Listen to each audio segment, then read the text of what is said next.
Guys, nandito pa rin tayo sa Kisaki Bridge.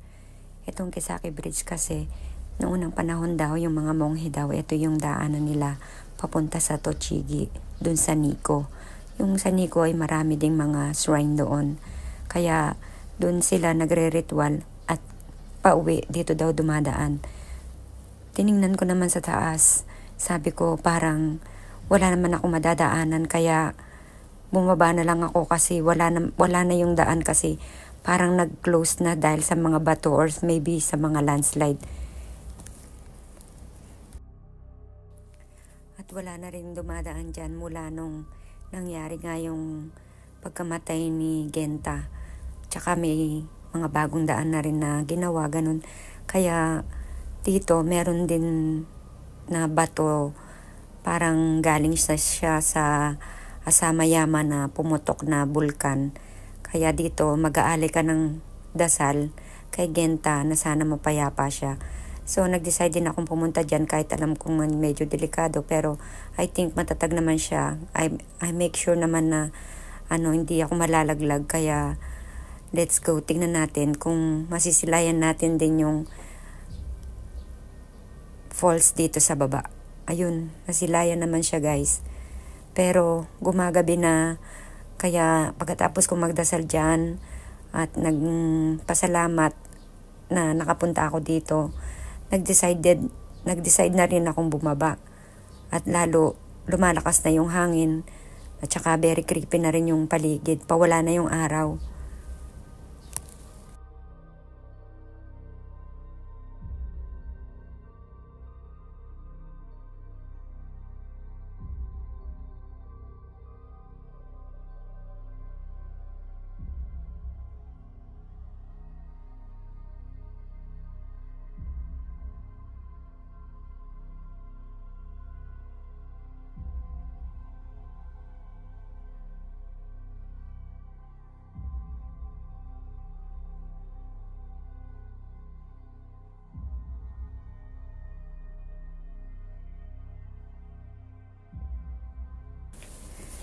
Dito talaga, guys, hindi na ako nagpatumpik-tumpik pa at ako'y pinilisan ko na talaga yung pag-e-explore ni tita ni Dora. Kaya takot na ako dyan kasi may mga nag-iiyakan ng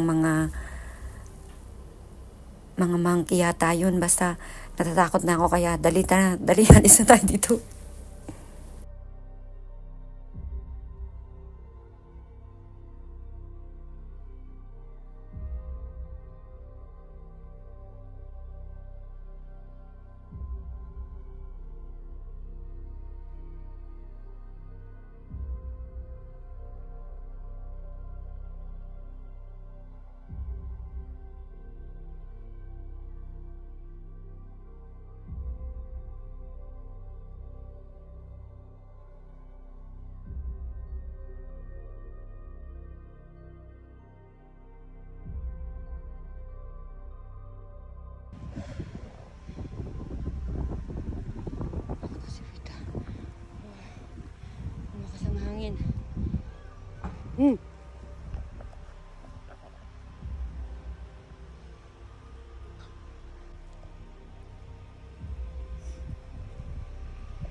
Nung nakababa na rin ako, guys, medyo naimasmasa na rin ako kasi alam ko malapit na rin ako sa sasakyan ko, kaya pwede na ako talagang makatakbo kung ano mang meron dyan.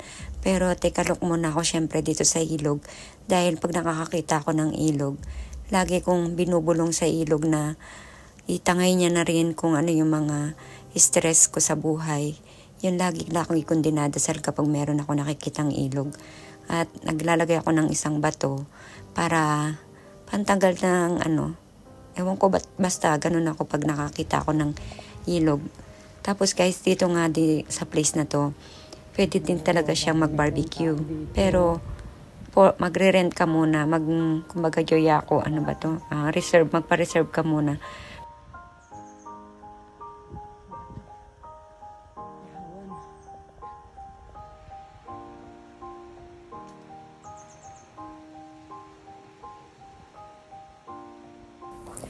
Tapos guys, alam niyo ba, nag-decide na nga akong umuwi. Pagdating ko dito sa loob ng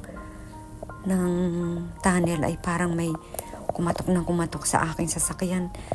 Hindi ko alam kung ano ba yun. Nakala ko nasira na yung sasakyan ko. Kaya sabi ko, buti umaandar naman siya, kaya dumiretso na rin akong pag-alis.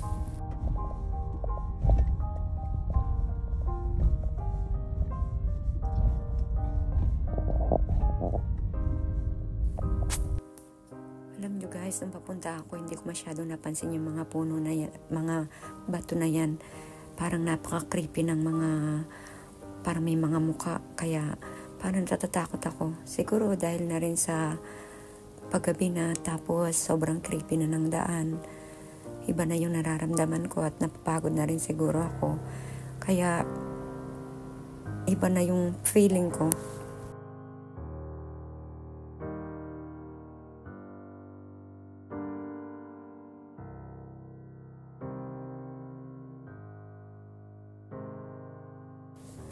Pagdating ko naman banda dito guys, hindi pa ako masyadong nakakalayo.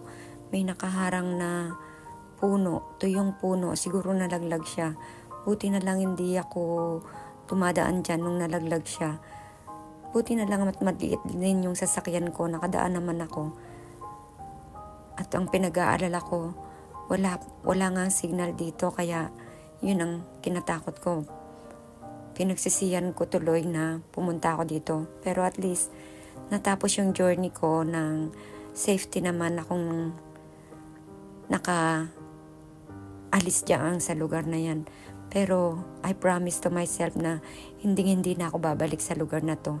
Kasi wala siyang signal. Nakakatakot talaga siya. At wala ding dumadaan, walang sasaklolo sa'yo. Kaya guys, maraming salamat sa inyong oras at sa panonood. Maraming salamat sa pagsama nyo sa akin dito sa journey ko. Palambing po ako ng heart. And pa-follow na rin po.